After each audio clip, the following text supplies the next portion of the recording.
Hello friends, मैं हूं सन्मय प्रकाश और आप देख रहे हैं यूट्यूब चैनल सरकारी जॉब न्यूज़। तो कई महत्वपूर्ण टॉपिक्स हैं। चंद्रग्रहण हुआ तो ब्लड मून क्यों हुआ, लाल रंग आखिर क्यों हो गया, ये सवाल हो सकता है एग्जामिनेशन में। भारत के किस गांव में सूर्य की पहली किरण पड़ती है और वहां पर सनराइज फेस्टिवल होने वाला है, बहुत ही महत्वपूर्ण। यूएस ओपन के कई सारे खिताब आ चुके हैं, जीत चुके हैं, विजेता सामने आ चुके हैं, इसके बारे में जानेंगे। और भी कई सारे महत्वपूर्ण टॉपिक्स हैं, सब पर चर्चा करेंगे दोस्तों। तो शुरू करते हैं। और सबसे पहले मैं बताऊं आपको कि जो अभी उत्तर प्रदेश का पीईटी एग्जामिनेशन हुआ था ना, पीईटी एग्जामिनेशन, उसमें करंट अफेयर्स के शानदार क्वेश्चन टकराए हैं, बम्पर क्वेश्चन टकराए हैं, okay, line by line. Okay, तो ये सब मैंने कुछ दिया है, आप देख सकते हैं। और बहुत सारे स्टूडेंट्स जिन्होंने मैसेज किया, बताया भी है कि बम्पर क्वेश्चंस टकराए हैं। आपने भी दिया हो तो ज़रूर बताइएगा। ओके, और तमाम एग्जामिनेशन में क्वेश्चन आते हैं, रेगुलर आते हैं, लगातार टकराते हैं हमारे स्पेशली। चलिए शुरू करते हैं दोस्तों। और पहला इंपॉर्टेंट क्वेश्चन, अरुणाचल प्रदेश के उस गांव का नाम बताएं जहां पर सूर्योदय के समय भारत में सूर्य की पहली किरण आती है। ये खबर क्यों है इंपॉर्टेंट और ये जानकारी, क्योंकि इस गांव में सनराइज फेस्टिवल का आयोजन किया जाएगा, ये फैसला लिया गया है। आंसर क्या होगा इसका? डोंग गांव। ये कहाँ पर है? तो ये है अरुणाचल प्रदेश में, और ये न्यूज़ भी आप देख रहे हैं द हिंदू में। तो अरुणाचल प्रदेश के अंजौ जिले में है ये, ठीक है, डोंग विलेज है। ओके, और ये फेस्टिवल का आयोजन होगा 29 दिसंबर से लेकर 2 जनवरी तक, ठीक है। तो इस तरह का नज़ारा होता है वहाँ पर अरुणाचल प्रदेश में। और अरुणाचल प्रदेश के जो मुख्यमंत्री हैं पेमा खांडू, उन्होंने अंजौ जिले के डोंग गांव में पहुंचकर ये बताया कि यहाँ पर ये आयोजन होगा, 5 दिवसीय आयोजन होगा। एक बार मैप के ज़रिए देखते हैं इस जगह को, डोंग गांव को।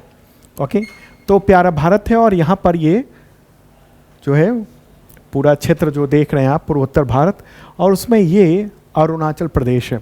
और यहीं पर ये है डोंग विलेज, इस जगह पर है, अंजौ डिस्ट्रिक्ट में है इस जगह पर ये। और ये जो है ना वो तिब्बत से लगा हुआ है, भारत के पूर्वी छोर पर स्थित है। तो पेमा खांडू जो वहाँ के मुख्यमंत्री हैं अरुणाचल प्रदेश के, तो उन्होंने कहा कि 29 दिसंबर से लेकर 2 जनवरी, नहीं 29 दिसंबर 2025, फिर 2 जनवरी 2026 तक ये आयोजन किया जाएगा। और उगते हुए सूरज और नए साल की जो पहली सुबह होगी उसको बताने के लिए, दिखाने के लिए ये अनूठा अवसर होगा। डोंग गांव में ये आयोजन किया जाएगा। तो ये सवाल हैं बहुत महत्वपूर्ण, आपके एग्जामिनेशंस में पूछे जा सकते हैं इसके बारे में। चलिए आगे बढ़ते हैं और अगला इंटरेस्टिंग टॉपिक लेते हैं। उससे पहले बताऊं आपको कि इंडिपेंडेंस ऑफर अभी भी चल रहा है, छूट चल रही है ज़बरदस्त 85% तक की। तो बैच है ढेर सारे, उसमें छूट है। करंट अफेयर्स के ISPCS मेंबरशिप में, कोर्स में, बेसिक मेंबरशिप में जो कि SSC टीचर रेलवे का है ये वाला। इसके अलावा 72nd BPSC GS ये पूरा फाउंडेशन बैच है, PT मेंस इंटरव्यू सभी सब्जेक्टों का ये सब है। और भी कोर्सेज हैं, तो ज्वाइन कर सकते हैं आप शार्प लर्निंग ऐप पर। शार्प लर्निंग ऐप जो है ना गूगल प्ले पर मिल जाएगा, या फिर इस वीडियो के डिस्क्रिप्शन में आप चेक कर लेना। एक हेल्पलाइन नंबर भी है, ठीक है, व्हाट्सएप का, तो वो भी मैंने इस वीडियो के डिस्क्रिप्शन में दे दिया है और कमेंट बॉक्स में भी लिंक पिन कर दूंगा मैं। अगला क्वेश्चन, US ओपन 2025 का महिला एकल खिताब लगातार दूसरी बार किसने जीता है? इससे पहले 2024 में और अब 2025 में। क्या नाम है इनका? आरेना सबालेंका, ठीक है, बेलारूस की खिलाड़ी हैं। और उन्होंने किसको हराया है? उन्होंने अमेरिकी खिलाड़ी अमांडा अनीसिमोवा उसको हराया है, ठीक है। और ये न्यूज़ भी देख रहे हैं, बहुत ही इंपॉर्टेंट है। जो ये US ओपन है, विंबलडन है, फ्रेंच ओपन है, ठीक है, तो इन सब से रिलेटेड क्वेश्चन आते हैं। PT एग्जामिनेशन में भी क्वेश्चन आए थे।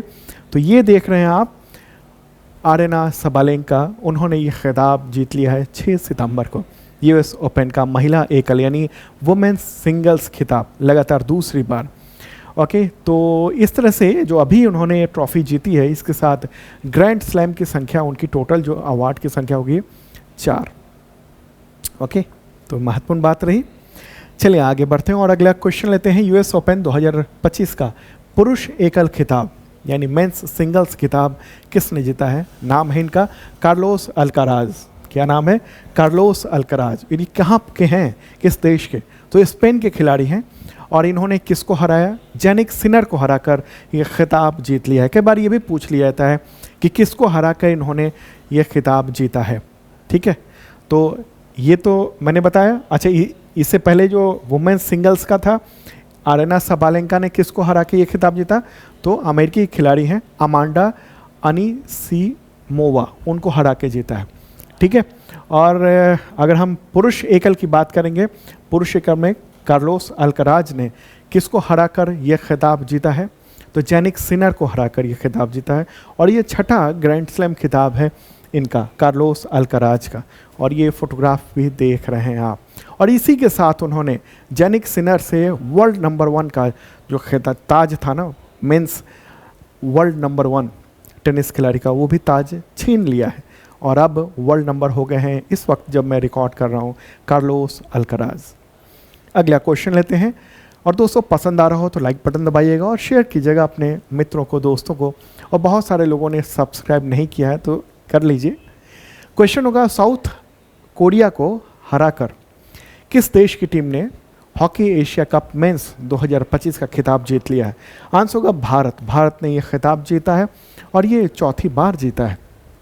और ये कहाँ पर आयोजन किया गया? बिहार के राजगीर स्पोर्ट्स कॉम्प्लेक्स में ये आयोजन किया गया था, हॉकी एशिया कप मेंस 2025 का आयोजन। कहाँ पर? बिहार में राजगीर स्पोर्ट्स कॉम्प्लेक्स में। तो इंडियन टीम ने 7 सितंबर को यह खिताब जीता है। 5 बार का चैंपियन साउथ कोरिया था, उसको फाइनल में हरा दिया 4-1 से। और चौथी बार है जब भारत ने यह खिताब जो है ना वो जीत लिया। और ये जीत बहुत अहम है, इम्पॉर्टेंट है। क्यों? क्योंकि इस जीत के साथ ही भारत ने 2026 का जो वर्ल्ड कप होने वाला है उसमें अपनी जगह बना ली है, उसमें अपनी जो प्रवेश है, वो खेलने की जो योग्यता है वो बना ली है। और भारतीय हॉकी टीम के कप्तान कौन है? हरमनप्रीत सिंह। एक और सवाल बनता है यहाँ पर कि भारत ने अब तक किन किन साल में ये खिताब जीता है? अभी 2025 में, ठीक है, इससे पहले 2017 में, 2007 में और 2003 में ये खिताब जो है ना वो भारत ने जीता हुआ है। आगे बढ़ते हैं और अगला क्वेश्चन लेते हैं। भारत के किस पड़ोसी देश ने फेसबुक, एक्स, यूट्यूब सहित करीब 2 दर्जन सोशल मीडिया प्लेटफॉर्म पर बैन लगा दिया? चूँकि पड़ोसी है तो महत्वपूर्ण हो जाता है। आंसर क्या होगा? नेपाल। नेपाल की सरकार ने ये फैसला लिया है 4 सितंबर को। नेपाल में क्या किया ना, नेपाल की सरकार ने कहा कि सभी का जितने भी सोशल मीडिया है, ऐप्स हैं, उन सब को रजिस्ट्रेशन कराना अनिवार्य होगा।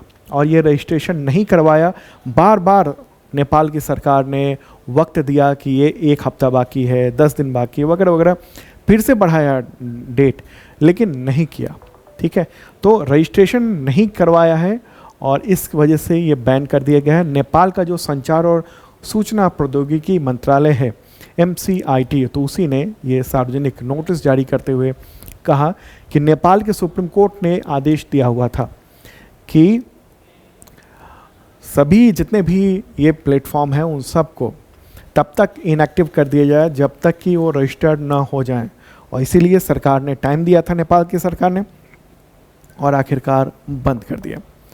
ओके, तो ये जो है वो एक चीज़ हुई है। वहाँ पर फेसबुक, इंस्टाग्राम, मैसेंजर, इसके अलावा YouTube, X, WhatsApp, Threads, Reddit, LinkedIn, Discord, Pinterest, Signal, WeChat, Quora, मतलब बहुत सारे जो है ना वो सब बैन कर दी गए। लेकिन एक चीज़ बैन नहीं हुआ है जो भारत में बैन है, वो क्या है?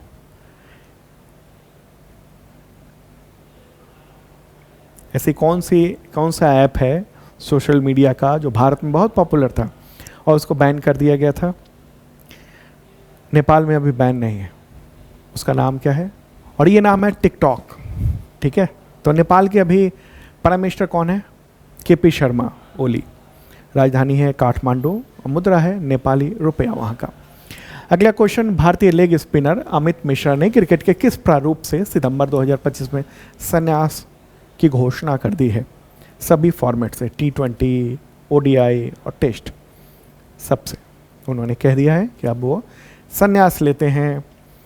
25 साल से अधिक तक समय तक उन्होंने क्रिकेट खेला था। लास्ट जो इंटरनेशनल मुकाबला था 2017 में इंग्लैंड के खिलाफ खेला था। 42 साल के हैं 2003 में बांग्लादेश में जो एक सीरीज हुई थी उसमें भारत की ओर से डेब्यू किया था।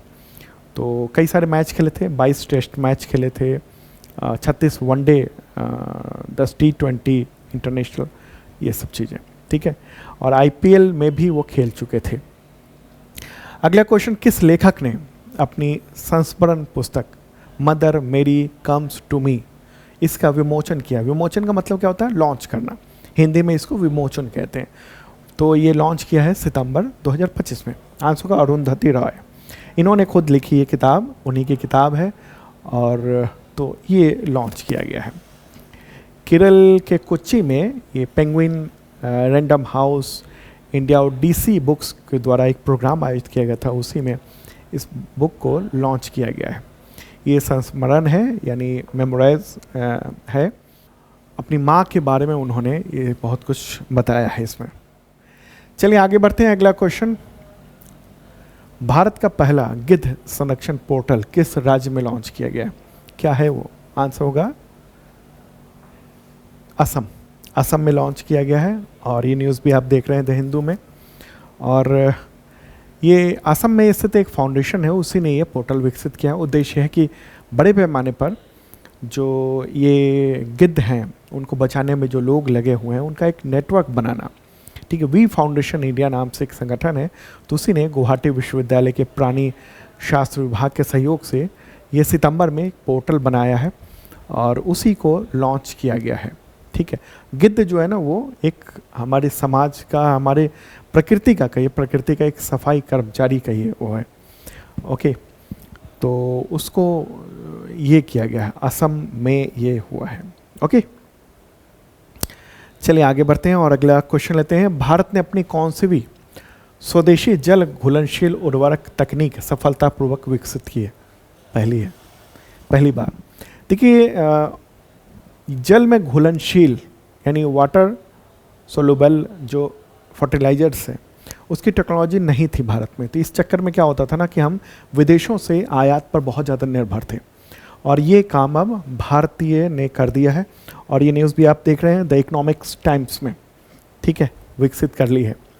और ये जल में घुलनशील है, तो घुलनशील वाला जितना भी है ना, वो उर्वरक या फर्टिलाइज़र वो सब बाहर से आता था, ठीक है। तो अब देश में ये बन पाएगा, और मेक इन इंडिया पहल के तहत इसको बनाया गया है। और घुलनशील उर्वरक उद्योग संघ है, तो उसी के अध्यक्ष हैं राजीव चक्रवर्ती, तो उन्होंने इसका ऐलान किया है ये, ठीक है। बड़े पैमाने पर भारत विदेश से और ख़ासतौर पर चीन पर बहुत ज़्यादा हम लोग निर्भर हो गए थे। आगे बढ़ते हैं, और आज का बहुत ही इंटरेस्टिंग क्वेश्चन है। ब्लड मून के दौरान चांद का रंग लाल हो गया था, इसकी वजह क्या थी? क्यों चांद लाल हो गया? आंसर क्या होगा?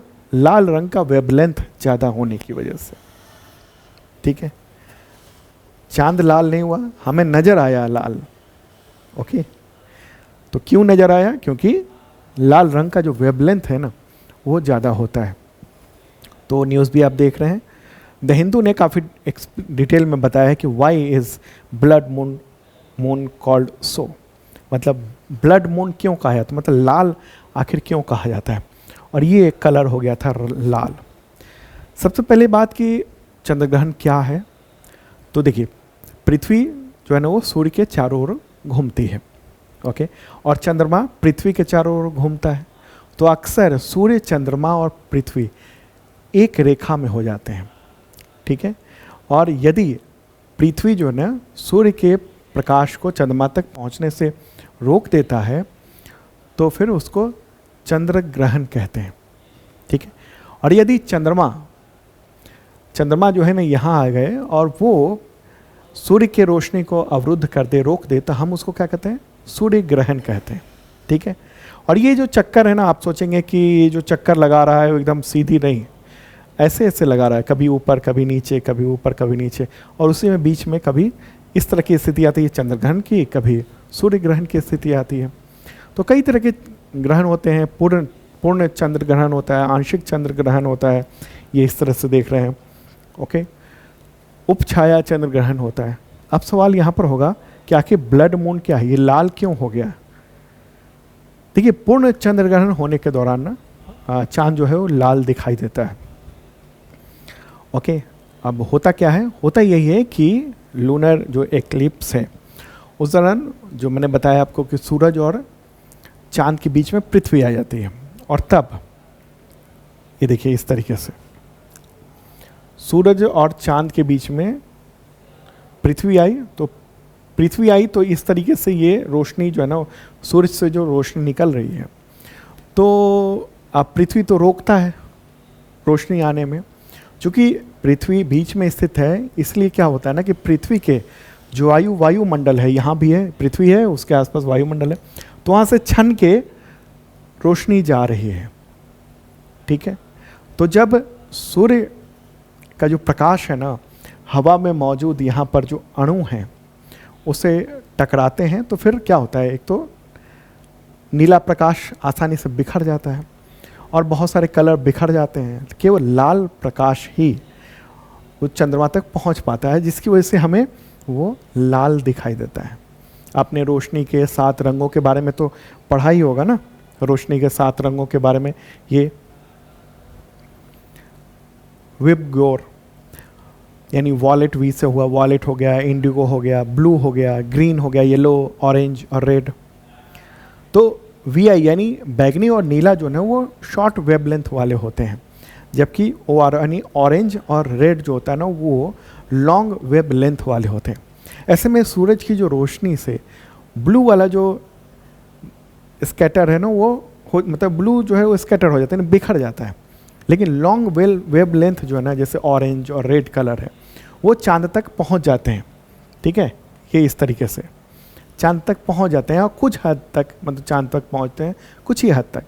तो इसलिए यहाँ से इस तरह से, तो इसलिए वो जो है ना वो लाल दिखाई देता है। आपने देखा होगा ना, सुबह और शाम के वक्त में थोड़ी सी लालिमा सी रहती है। ओके, आप जब जगते हैं सुबह देखिए, जब सूरज उग रहा होता है तो हमें लाल नज़र आता है। ओके, और लालिमा सी रहती है हल्की वातावरण में देखने में। क्यों होता है? क्योंकि उस वक्त जो छन के आ रही है ना रोशनी, वेवलेंथ जो है उसका रेड का वो ज़्यादा है और ऑरेंज का, तो इसलिए हमें लालिमा जैसा दिखाई देता है। ओके, तो ये चीज़ें हैं, ये विज्ञान भी इसमें आ गया। तो बहुत सारे ऐसे भी क्वेश्चन है करंट अफेयर्स के जो आपका जीएस, जीके इन सब से भी कनेक्टेड होता है। ठीक है, चलिए अब आगे बढ़ते हैं और अगला क्वेश्चन लेंगे। थाईलैंड के नए प्राइम मिनिस्टर कौन चुने गए हैं? क्या नाम है इनका? नाम है अनुतिन चार्नविराकुल। ठीक है, ये नाम है और न्यूज़ भी देख रहे हैं। थाईलैंड की संसद ने ये इनको चुना है और बिजनेस टाइकून है ये व्यक्ति, नया प्राइम मिनिस्टर। 2 वर्ष में वो तीसरे प्राइम मिनिस्टर हैं। इन्होंने किसकी जगह ली है? तो पोर्नतोंगतान शिनावात्रा, पोर्नतोंगतान शिनावात्रा उसकी जगह ली है। शिनावात्रा को ना कंबोडिया से जो विवाद हुआ था ना, उसके बाद जो उन्होंने बातचीत कर दी थी कंबोडिया के जो एक लीडर से, तो उसमें चाचा बुला दिया था। तो इसको लेकर थाईलैंड की अदालत में मामला पहुंचा था और संवैधानिक अदालत ने बर्खास्त कर दिया था शिनावात्रा को प्राइम मिनिस्टर के पद से। तब अब इनको, बिजनेस टाइकून है, इनको वहाँ पर प्रधानमंत्री बनाया गया है। ठीक है, तो मतलब चुन लिया गया है अभी तो। और वहाँ के जो राजा हैं थाईलैंड के, वजीरालोंगकॉर्न रामटेन, तो वो आधिकारिक स्वीकृति दे देंगे और उसका पदभार ये ग्रहण कर लेंगे। ओके, तो मान लिया गया है कि वो यहाँ प्राइम मिनिस्टर हो गए। थाईलैंड में क्या ना, सेना बहुत ही मजबूत है, राजा भी सेना की ही गुलाम एक तरह से कह सकते हैं। इसी वजह से बार बार सेना के हस्तक्षेप के बाद, अपरोक्ष हस्तक्षेप के बाद प्राइम मिनिस्टर को हटा दिया जाता है, बर्खास्त कर दिया जाता है। ये सब चीज़ें वहाँ घटित होती रहती हैं। एक बार मैप के ज़रिए देखेंगे तो देखिए, ये अपना प्यारा भारत आप देख रहे हैं मेरे बगल में, और फिर यहाँ ये है थाईलैंड। ठीक है, इसकी राजधानी क्या है? बैंकॉक। ओके, और राजा हैं वजीरालोंगकॉर्न, रामटेन भी कहते हैं इनको। ठीक है, ये हैं, और यहाँ की मुद्रा चलती है थाई बहत, भाषा यहाँ पर थाई बोली जाती है। और इसके पड़ोसी देशों की बात करेंगे तो म्यांमार हो गया इधर, ये लाओस हो गया, ओके, ये कंबोडिया हो गया, तो ये सब जो है ना वो ये देश हो गए। ओके, और मलेशिया पड़ोसी देश। अगला क्वेश्चन लेते हैं, राष्ट्रीय शिक्षक दिवस कब मनाया जाता है? आंसर होगा 5 सितंबर को। और किसकी याद में? पूर्व राष्ट्रपति डॉक्टर सर्वपल्ली राधाकृष्णन, उनके जन्म दिवस पर टीचर्स डे मनाया जाता है। डॉक्टर राधाकृष्णन, उनका जन्म हुआ था 5 सितंबर 1888 को। वो एक दार्शनिक थे, विद्वान, भारत रत्न पुरस्कार के विजेता थे, भारत के दूसरे राष्ट्रपति थे वो, और भारत के पहले उपराष्ट्रपति थे। कब से कब तक राष्ट्रपति रहे थे? 1962 से 1967 तक। और पहले राष्ट्रपति कब से कब तक थे? 1952 से 1962 तक। ठीक है, उपराष्ट्रपति रहे पहले, उसके बाद फिर राष्ट्रपति बने और इस देश के दूसरे राष्ट्रपति बने थे। अगला क्वेश्चन लेते हैं, राष्ट्रपति द्रौपदी मुर्मू ने शिक्षक दिवस यानी 5 सितंबर 2025 को कितने शिक्षकों को राष्ट्रीय पुरस्कार से सम्मानित किया? आंसर क्या होगा? 81, टोटल 81। और ये अवार्ड सेरेमनी का फोटोग्राफ आप देख रहे हैं, राष्ट्रपति द्रौपदी मुर्मू वो अवार्ड दे रही हैं। तो 81 शिक्षक थे। और जो शिक्षा मंत्रालय है ना, केंद्र सरकार में कहेंगे शिक्षा मंत्रालय की, अगर देखिए जब भी ना मंत्रालय कहा जाए तो समझ लेना आप कि केंद्र सरकार की बात हो रही है भारत में। ठीक है, राज्यों में क्या होता है? राज्यों में विभाग होता है, राज्यों में डिपार्टमेंट के मिनिस्टर होते हैं, और केंद्र में मिनिस्ट्री के मिनिस्टर होते हैं, यानी मंत्रालय के मंत्री होते हैं केंद्र में, और राज्यों में विभाग के मंत्री होते हैं। तो ये फ़र्क होता है। तो हमेशा जब भी आपको पत्र लिखा रहे कि फलाना मंत्रालय, सीधे समझ लेना है केंद्र सरकार की बात हो रही है, फलाना विभाग सीधे समझ लेना कि राज्यों की बात हो रही है। लेकिन कुछ में जैसे मंत्रालय होता है, उसमें भी कई सारे डिपार्टमेंट होते हैं। जैसे कि यहाँ शिक्षा मंत्रालय है, तो इसका जो कई सारे डिपार्टमेंट है जो मिनिस्ट्री ही कंट्रोल कर रही है। तो उसका जैसे स्कूली शिक्षा और साक्षरता विभाग, तो उसने 45 शिक्षकों को चुना था। उच्च शिक्षा विभाग, उसने 21 शिक्षकों को चुना था। कौशल विकास एवं उद्यमिता मंत्रालय ने 15 शिक्षकों को चुना था। ठीक है, इस तरह से टोटल जो है ना वो कितने 81 शिक्षकों को ये अवार्ड प्रदान किया गया है इस बार। ओके, तो ये इम्पॉर्टेंट बात रही। ठीक है, यहाँ क्या जाना आपने कि मिनिस्ट्री अगर कहीं भी लिखा हो तो समझ लेना आप कि केंद्र की बात हो रही है। ठीक है, मंत्रालय और विभाग लिखा हो तो आप समझ लेना कि ये ज़्यादा संभावना है कि वो राज्यों की बात हो रही हो। और मंत्री जो होते हैं वो मिनिस्ट्री के या मंत्रालय के मंत्री केंद्र में होते हैं, और डिपार्टमेंट के मंत्री कौन होते हैं? राज्य में होते हैं। ओके, तो दोस्तों ये था इंपॉर्टेंट करंट अफेयर्स आप सबके एग्जामिनेशंस के लिए। मिलते हैं फिर कल ताज़ा तरीन कंटेंट के साथ। बाय।